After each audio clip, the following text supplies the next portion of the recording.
News Radio 840 WHAS. Good Sunday morning. Bob Sokoler, the Louisville Real Estate Show, here with you till the top of the hour. We're doing another one of our Zoom shows, which means you send us an email in the form of a question. So in the subject line, write question, and then the body of the email, just write the question itself, and we'll put it on the air. With us, some great people, including Chuck Crosby, who owns the Crosby Law Offices at 499-6360. And Chuck, you know, I heard myself on one of the shows in the past couple of weeks, and apparently whenever I say the Crosby Law Offices, for some reason I go, the Crosby Law Offices. And I don't know why I do that. I don't, but we get a little extra cash. There you go. Also with us, Brad Lawler, who is owner of Home Team Inspection Service. They come in as a team. You can reach Brad and his crew at 844-411-TEAM. Let me give you some quick headlines, then we'll go to the questions that we've got. Adjustable rate mortgage demand surged to a 14-year high as home buyers are trying to afford this pricey spring market. The average contract interest rate for 30-year fixed-rate mortgages, which is what a lot of people are worried about, with conforming loan balances, that's $647,200 or less, increased to 5.53%. That's up from 5.36%, I believe, a week before. The rate on the 5-year ARM, by the way, was 4.47, which is why so many people are going for adjustable rate mortgages. And mortgage applications to purchase a home rose 5% last week compared to the previous week. Meanwhile, home prices may be falling for the 4 weeks ending May 1st. 15% of home sellers around the country dropped their asking price. That's according to new research released by Redfin, and that's because more home buyers may be starting to feel priced out of the rapid rise in mortgage rates. And so sellers are thinking they got to come down in price to start bringing in those buyers. All right, so that's basically the news, with the exception of one item, a very sad item, and we're going to take that on right off the top. Autopsies, as of this show being recorded, are being conducted on the guests found at the Sandals Resort in the Bahamas. And as of now, carbon monoxide was listed as one of the possible causes. And we wonder how to protect ourselves when we go abroad in our homes. We've talked about this in the past, but I thought it was important for Brad to talk a little bit about, with so many of the folks here in Louisville and Southern Indiana going on vacation over the next couple of months, how do we protect ourselves when we are on vacation in a hotel room? And Brad, you're saying there are portable units to bring with us, right? Yeah, there are. You know, unfortunately, we had a couple of tragic deaths in hotels this past winter, both in Louisville area as well as a big one in Illinois. And one of the things that, you know, comes back is this carbon monoxide poisoning. And carbon monoxide is just a byproduct of any fuel that's burned, whether it's wood or natural gas or propane. So anything that's heated, you know, heat the house or heat the water, carbon monoxide is being put off as part of that. So, you know, I traveled extensively for 10 years and often wondered about the hotel rooms that I was staying in. Most of them had a smoke detector, but I can't ever remember a carbon monoxide detector in a room. So you can pick up any type of carbon monoxide detector. There are travel ones that are a little bit smaller that are starting around $100. But really, even if you just look at the big box stores, you could pick up a carbon monoxide and smoke detector combo, even if you wanted to, for about, you know, $40, $50. So I'm on Amazon right now, and I'm looking at just what they've got, right? So as we're talking here live, I'm going through it. They have a Kitty-made carbon monoxide detector, AC plug-in with battery backup, $20.46. Is this worth buying, Brad? Yeah, I think it is. Now, I would suggest, though, that you get the type that is powered by AA batteries. Do not get the 10-year sealed, because those are lithium-ion batteries, so you're not going to be able to carry them on board a plane. You'd have to, you know, you can't put them in your check baggage. You have to carry them on board. Okay. So, but there's a lot of them that are small. They take a couple AA batteries, and you know, you could put it anywhere inside the hotel room as long as it's not in a bathroom, because steam will activate them, and you don't want to put them close to a fan because that'll blow the gas across it, and the detector won't pick it up. The problem with carbon monoxide is that it can cause injury. Alarms go off at about 100 parts per million, but even at that lower rate, it can cause damage to you over a period of time versus a higher rate, 400 or 500 parts per million, that can cause severe injury more quickly. Carbon monoxide will tend to build up in your system. You may get dizzy, you may feel nauseous, blurred vision, confusion. Those are all symptoms. And if you feel that way, you definitely want to get out to fresh air anytime you're feeling like that, particularly if you're in an unknown place or a strange place like a hotel, somewhere where you don't know that there's a water heater on the other side of the wall that's not burning efficiently. All right. So I looked up as you were talking this, again, folks, you can buy anyone you want. You don't even have to buy them if you don't, but we're just trying to help you out here. If you're traveling, you want to, and maybe even keep it in your home when you're not traveling. It's called, this one, it's recommended by, I guess Amazon's the #1 bestseller, but do your own research. Kitty Carbon Monoxide Detector. And I know, Chuck, you travel a lot as well as I do, and a lot of our listeners. This one, again, is $20.46 right now. And it has what you were talking about, Brad. It has 2 AAA batteries. It also has a test reset, so when you plug it in, you can test it to make sure it's working. Right. I'm going to just get it and be an experimenter, I guess. But just know that was Amazon, and certainly where you want. And the Kita brand and the First Alert brand are the 2 most common names. They sell about 75% of the smoke detectors in the U.S. So those are the names that I would want to go for.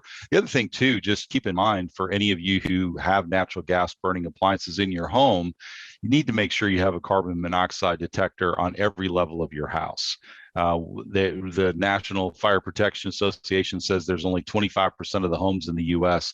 actually have carbon monoxide detectors in their homes. We all need them if we're burning anything in our homes at all. Yeah, Chuck, you take this to the bank with you. I mean, I would order one of these, find one that you like, and then take it with you when you're traveling, even on cruise ships. Because each individual system. So, all right, let's move from that. Hopefully that helped some folks. Question for you, Chuck. Let's start with this one. Sam called me a couple of weeks ago because he apparently signed a contract to sell his home when he got one of those calls from people who buy homes. And then he realized it may not be in his best interest to sell. He's wondering if he is bound by the contract he has to sell the home. And he ended up sending it over to a couple of attorneys. I don't know if you got a chance to review it or not, because it's a legal question. And of course, you don't have the contract in front of you. But do most of the contracts that these people who buy homes, are they legally binding for the most part? And are there any outs once you sign them? Well, they don't use any one particular form. It's always going to be, whichever one they're using. I've seen a lot of them, and a lot of them, they won't hold up. Usually the people that are doing it don't pay a whole lot of attention as to who owns the property. And of course, as you have to have the signatures of everybody that has an interest in the property. They'll frequently leave off spouses and things like that. Which of course would make it unenforceable. But I've seen some that are really good. I've seen some that aren't really good. It's a case-by-case determination. Sam, you want to check with Chuck Crosby? We'll give out his number in a little bit.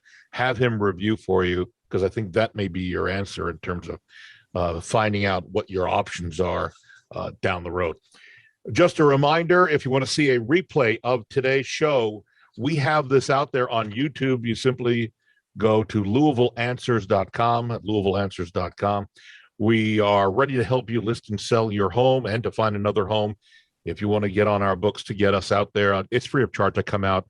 It's me. There's no obligation, no cost. Go to bobsellmyhome.com or sellmyhomebob.com. There's a little form to fill out, and they'll reach me, and we'll get in contact with you. Coming up, by the way, in just a little bit later on in the show, what to know about home inspections. There's a whole series of things. We even have our current newsletter is geared to that, so I'll tell you about that in a second. One of the things I'm involved in right now personally is every year all realtors have to do continuing education. I think, Chuck, as an attorney, you have to, and Brad, do you do continuing? Yes. So a lot of trades do this. And I think this is important because A lot of folks don't realize the amount of education that not only do we as realtors have, but have to continue updating and learning, as do attorneys and home inspectors and other trades. And so it occurred to me while I'm taking my quiz, you're online, you take quizzes in this continuing education venue, that one of these questions, I wanted all of our listeners to hear what I'm dealing with. And let's see what Chuck, who's an attorney, and his people are the ones who wrote this, basically, see what you think. So this is one question. Broker Joe received another offer for his client's listing 1 week before the current contract on it was set to close. His client specifically told him last week and jotted a note to him that she was excited to close and that if he had any other offers that happened to come in, she didn't want to hear about them, no matter how good they were. Now, I'm reading you this verbatim. This is the premise that they're setting up. So this question gets a little crazier as we go. Here we go. The offer in Joe's hand was for $20,000 more than the current buyer was going to pay. So when Joe told the offering agent, Marissa, that his client wouldn't consider the offer, she complained to the realtor board that Joe was violating Article 3 of the Code of Ethics by refusing to cooperate with her. Does Marissa have a case? That's the question that we as agents are asked, okay? And note that in our duty to our clients, our sellers, just to give you some background, we know, because it's basically written on the back of our hand, that we have to present every offer that comes in. That's the premise that we're working off of every day. So agents, if you don't know that, you need to go back to school, but everybody knows that. So they gave us a couple of questions. One of them, or answers, I should say. Yes, since the new offer is for so much more money, Joe's obligated to present it to his clients. Yes, realtors agree to present offers to clients no matter when they come in. No, Joe's client told him she doesn't want to see any other offers and it's in her best interests to abide by her wishes. Or no, since the property was already under contract, Joe was under no obligation to present more offers. 4 answers. Chuck, which one would you say is the correct one as an attorney? Oh, there's just too many variables there, Bob. I have to cram that. I get it. Yeah. Now, I think just a note jotting saying, and you said she just jotted down a note to him. Saying, I'm wondering how much weight that has on it. I think you probably ought to at least say, hey, I've got an offer. You sure you don't want to look at it? You and I agree on that, but the folks who wrote up our test do not. They say and folks, this is the ambiguities that we as agents face every day. I can only imagine what attorneys have to face. So the answer is no. Joe's client told him she doesn't want to see any other offers, and it's in her best interest to abide by her wishes. So as attorney on the other side, I would be arguing that she was being a little hyperbolic when she says that, unless she's got something that is, specifically do not do this. That is my order, because you have to follow their orders, as it were. But, I wouldn't want to hang my malpractice insurance on that one. Yeah. And by the way, a little caveat to what you just said, you have to abide by their orders unless they're to illegal. Break the law. Exactly. Yeah. Brad, question for you. Janet heard our show several weeks ago about getting a crawl space inspector versus a home inspector. And she wonders, what should a buyer look for when hiring a home inspector? I think that's a pretty good question. A home inspector is going to be a licensed professional in the state of Indiana and in Kentucky. The things that they're going to want to ask for is, first and foremost, take a look at a copy of their sample report. If you don't understand their report, it's going to be of no value to you, because the only thing that a home inspector is delivering is a written report. That's what we do. So I would do that. I would check to make sure that they are licensed in the state in which they're getting the inspection done. They can go to the state's Board of Home Inspectors to check that. They also want to ask about their insurance coverage. It's good to note whether or not your home inspector is carrying errors and omissions insurance. Many of them don't, because it's not a requirement of the state. And then the other thing to ask is about their experience. How many inspections have they done? There are inspectors out there that only do it part-time, and they'll tell a client, I've been inspecting homes for 15 years, but they only do 20 inspections a year because they only do it during the summer between school years. They may be fine inspectors, but they may only have 300 inspections under their belt versus an inspector that's doing it as a full-time job, who's probably doing, my teams are doing 550 to 600 inspections per year per person, but the average is going to do about 150 or so per year. So you just want to know what their experience level is. Other than that, we have to follow, standards of practice that the state requires of us. So, we all abide by that set of standards. It's just how effective you are when you're out actually doing the inspection by yourself or as part of a team. Got it. We're going to take a break. Incidentally, if you'd like to read the reviews about our Sokoler team, easy to do. Go to LouisvilleZillow.com or LouisvilleGoogle.com, and you can see some of the reviews. We're proud of them. And if you're looking, as you shop for an inspector, you also should be shopping for a realtor to list or sell and then buy a home, and you want to check their reviews. Same thing with an attorney, references from friends, relatives, even from us, because we work with the best. And Chuck Crosby, who is with the Crosby Law Offices. See how I slowly segued into that? You can reach Chuck at the Crosby Law Offices at 499-6360. Brad Lawler, owner of Home Team Inspection Service, at 844-411-TEAM. And myself, Bob Sokoler, we're ready to come out, help you prepare or even list your home. No obligation, no charge. You can reach me on my cell phone anytime, 376-5483. We're back in a moment on News Radio 840 WHAS. News Radio 840 WHAS, Bob Sokoler with you, the Louisville Real Estate Show. Thank you, Barbara Corcoran, for your friendship and guidance. And you can see Barbara on Shark Tank on ABC on a regular basis. You can reach out to me if you're looking to help yourself get sold for your time schedule and the amount of money that now is amazing with this market.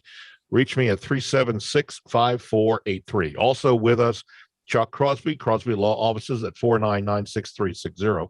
And Brad Lawler, owner of Home Team Inspection Service at 844-411-TEAM. So one of the biggest things, whether you are buying or selling, one of the things you need to think about is a home inspection. It is so important. And it's also very important for you as sellers to know what the home inspector is going to be looking at. So, Brad, let me just read a couple of these things. I've got a report. If you want to send me an email, I'll send it to you. But if some of the things that you look at, and feel free to jump in on a couple of these, HVA system issues, right? Safe. Yeah, good. Yeah, are these the common defects? Is that the most common defects? Right. Yeah. Yeah. I was going to say, because HVAC systems are usually high on that list, including the fancy programmable thermostats that the technician may not have installed correctly. We find a whole bunch of those. Safety issues, I guess that would include things like what? Well, it could be trip hazards. It's probably things like missing handrails. We see those things a lot. It may be, other issues like those, backdraft issues that we have with some water heaters. It could be anything like the GFCIs not in the bathrooms and kitchen areas. Those are very common safety issues. Then also problems with finishes. Now those typically are cosmetic.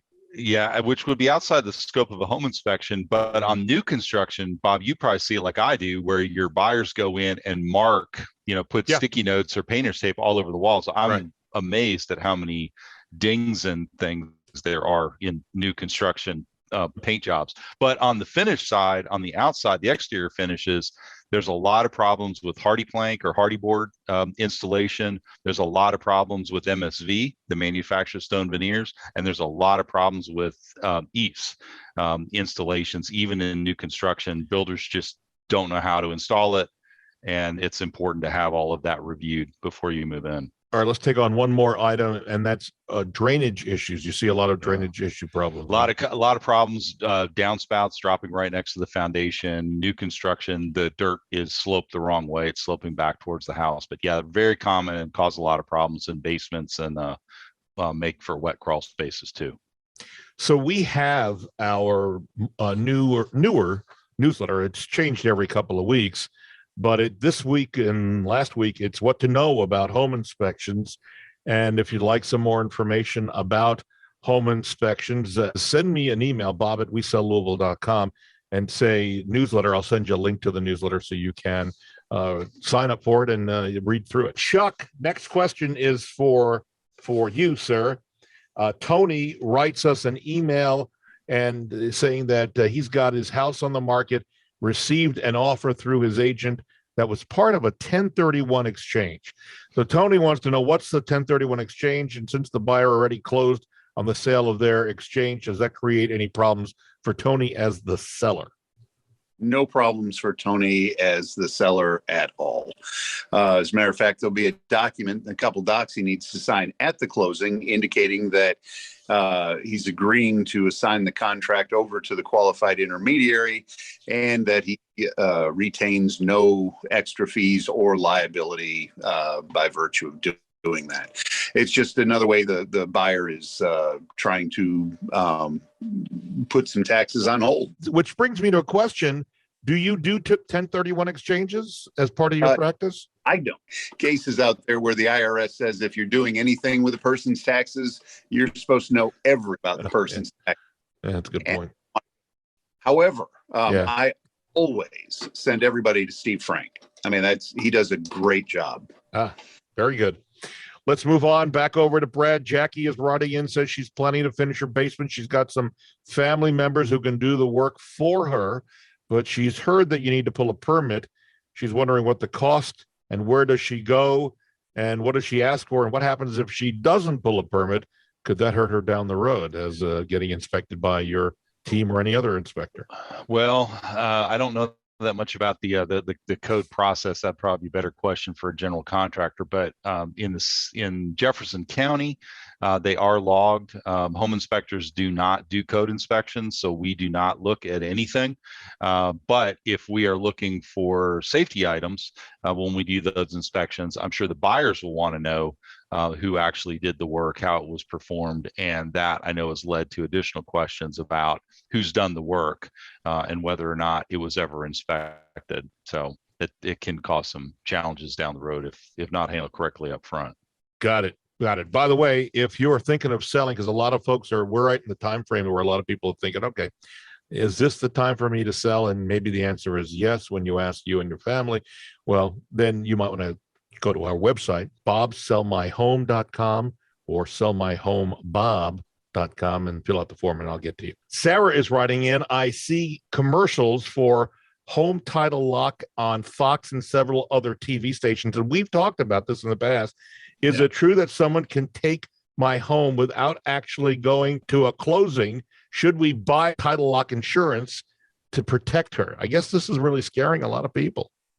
Yeah, it is. Well, their commercial sounds really scary. The thing is that generally you're going to have to be dealing with an empty lot. That's where it's easiest to do. Empty lot with a seller who's out of town or something like that. Yeah, it's possible. It's also fairly easily fixed if it does happen. If I buy a house from you and you forged the deed, well, yeah, any mortgage I took out isn't going to be valid. So anyhow, the home title lock is basically, by my understanding, like a Gmail or like a Google alert. Yeah. Lets you know anything changes. I would point out that a lot of the county clerks in Kentucky offer that same service. I'm betting for cheaper, but I don't know. I haven't priced them out. But yeah, it's possible. Is it probable? Not with a residential home. There's just too many things to look for. But I got a notification here last week from the company through whom we write title insurance that told us to take a couple extra steps in verifying who our sellers are. Wow. Yeah. So They did not indicate that there was a huge preponderance in this neck of the woods, but it's possible. It's out there. It's out there. Yeah. And certainly you might want to look into it. Yeah. All right. Final question here for Brad. Lewis writes in, he's pretty good handyman, he says, and he does a lot of things around the house. He turned the air conditioning on for the first time a couple of weeks ago and found out that it's not working properly. He thinks it's needing a Freon charge. He wants to do it himself, but he's wondering if he could get in trouble. Apparently, he read something somewhere that homeowners that do Freon repairs can have legal action taken against them. And he's asking you, Brad, have you heard anything about that? Well, I know that there are many different types of refrigerants that go into those systems. I think for the $100 that he's attempting to save, I would call an HVAC guy out there to take a look, because there's a couple problems that he may have. It may not just be Freon. If it's a heat pump, he may have a reversing valve that's gone bad. There's a lot of other things that could go wrong.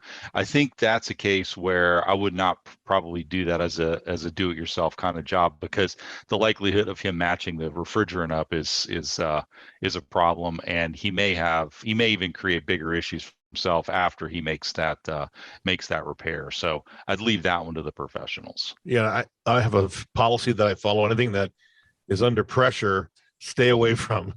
Like a garage door spring, it's under tension. Stay away. Don't playing around with that. Don't mess with the springs. Yep. All right. We are out of time, folks. Our thanks to Chuck Crosby over at the Crosby Law Offices, and you can reach Chuck anytime, day or night, at 499-6360. He's fabulous when it comes to closings because he's entertaining and he gets the job done quickly, but you feel like you've just been there a couple of minutes. Plus, he does wills. He does a variety of other things. That's Chuck Crosby at 499-6360. Brad Lawler, owner of Home Team Inspection Service, and they come in as a team. They're the #1 ranked Home Team Inspection Service now 7 years in a row. So congrats to him, and I think it's going to be 8 fairly soon. At least we hope it will be for him. You can reach Brad at 844-411-TEAM. And you can reach me anytime for getting your home on the market, just talking about it. We've got buyer agents as well to help you find a home, which is tough these days. That's why you got to have good buyer agents. You can reach me 376-5483 anytime, day or night. That's it for now. Have a great weekend. They will see you next Sunday on News Radio 840 WHAS.